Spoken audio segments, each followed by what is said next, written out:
Magandang araw mga kaibigan. Ang bidyong ibabahagi ko sa inyo sa araw na ito ay tungkol sa hiwalayan ng magkasintahang Maris Racal at Rico Blanco.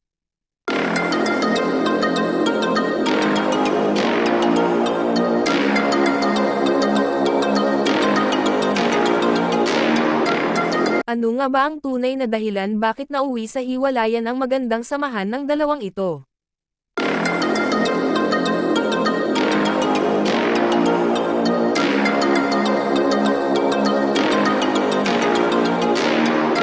Kung titingnan, napakaganda ng takbo ng career ngayon ni Maris Racal. May teleserye, may advertisement, at marami pang dumarating na offer sa kanya.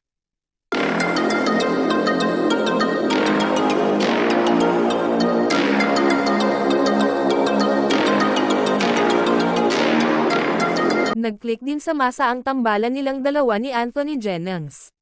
At ang lahat ng mga magagandang nangyari sa dalaga, ay suportado naman ng kanyang partner na si Rico Blanco.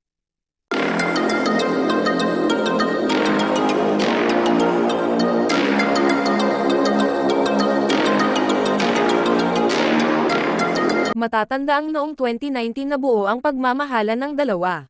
Mga masasaya at puno ng pagmamahal ang mga larawan at mga video na ibinahagi nila sa publiko.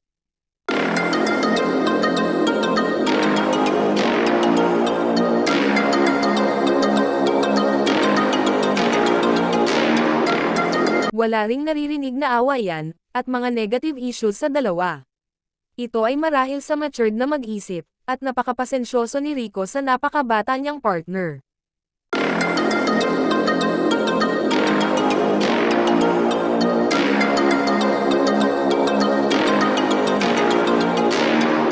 Si Rico ay may edad na, samantalang si Maris ay nasa 20s pa lamang.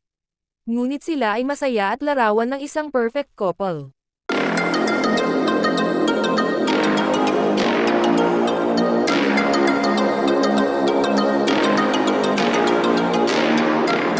Subalit paano nagtapos ang magandang samahang ito?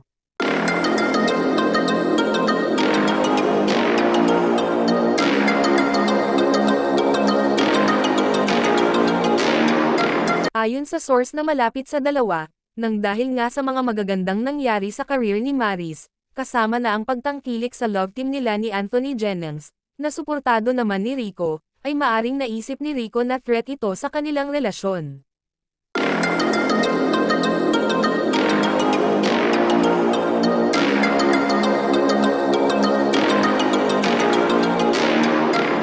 Kaya naman, dahil si Rico ay hindi na bumabata, ay gusto niyang masecure ang relasyon nila ng dalaga, kaya nag-alok ito ng kasal sa pinakamamahal niyang si Maris Racal.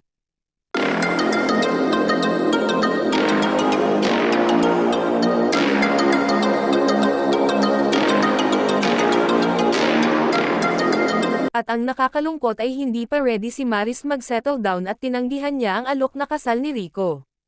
Marahil siguro sa siya ay bata pa at nalilito pa ang kanyang puso. Pero hanggang kailan niya paghihintayin si Rico?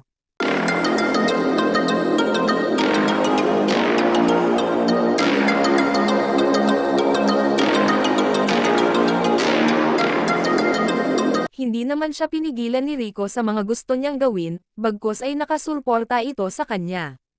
Assurance at security ng relasyon nila ang gusto ni Rico. Pero dahil sa inayawan ni Maris ang alok na kasal, minabuti na niyang palayain ang dalaga.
At ito nga ang tunay na dahilan kung bakit sila ay hiwalay.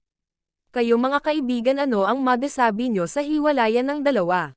I-comment ang inyong opinion sa baba at huwag kalimutang mag-like at subscribe.